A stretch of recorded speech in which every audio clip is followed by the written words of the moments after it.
Hey everyone, welcome back to the channel and welcome to season 2, week 4 of the DC Sports Digest. Definitely a few flashes this week of some good stuff, but definitely also a lot of bad stuff this week. So without further ado, let's just go start recapping it. So the Wizards did not get a win this week. They lost to the Magic, Rockets, Spurs, and the Hawks.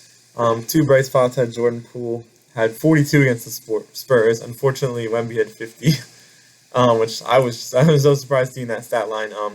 And Alex Sarr got career high 20 points against the Hawks last night, so that was great to see. And obviously we're losing, but a lot of these games we've stayed really competitive. We're not letting these get away. I mean, eventually, in the end, they kind of get away, but we're still staying competitive. A lot of these games with a few minutes left were single digits. So yeah, I at least like the fight and makes it a little more tolerable than last year, but still, it's going to be a long season. So coming up this week, we have games against the Pistons, Knicks, and then Celtics for our second NBA Cup game, where we're going to be going 0-2. But that's okay. See if we can get another win this week. That's all for the Wizards. On to the Caps. They're able to make up for that Penguins loss. Scored 8 against the Blues. Unfortunately, choked a 3-1 lead against the Maple Leafs. They got 1 point, but they should have gotten that win before overtime. But they were able to hold on to a lead against the Avalanche last night and beat them. So that brings them to a record of, I think, 11-4-1. Yeah.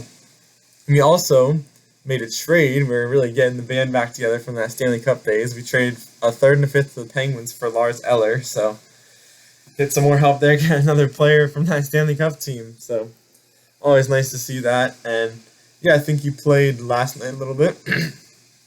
So yeah, hopefully he can make an impact. And then coming up this week, we have game against the Golden Knights, Utah, and the Avalanche. And that's all for the Caps. On to the Commanders, who had a pretty bad stretch, losing to the Eagles 28-27. And then losing to the Eagles 26-18.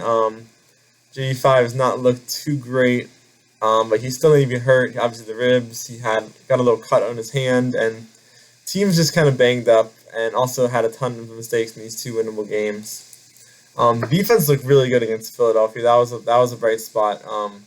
Offense just was not great. You can really tell we need another receiver after Terry, because the receivers did not do much in that Philly game. We definitely need that. But we still have 2 more winnable games, and I really don't know how to feel, because one way it's terrible. We've kind of brought up expectations. These are games we should have won, but then again, we also have 2 more winnable games coming up before the bye. We can get to 9-4 hopefully before the bye week. With games against Dallas the next Sunday and then a game against Tennessee. Those are two very winnable games. If we can get to 9-4, it's going to put us in decent position, and also will really help us when we play the Eagles again. That's really a must-win game, if anything. But yeah, we'll see if we can see how this team rebounds. I'm looking forward to seeing what we can do. Hopefully, we can just rattle off 2 wins before the bye. And yeah, that's all for the Commanders. One team that did look really good this week was the Washington Spirit, who beat Bay FC in the quarterfinal, and they have their semifinal match in a couple hours after I'm uploading this. So big good luck to them going against New York, and hopefully they can make it to the final. So congrats to them. And then DC Power lost to Brooklyn, and they have their next game next Saturday. And that's all I have for this week, so thanks for watching, and I'll see you in the next one. Bye.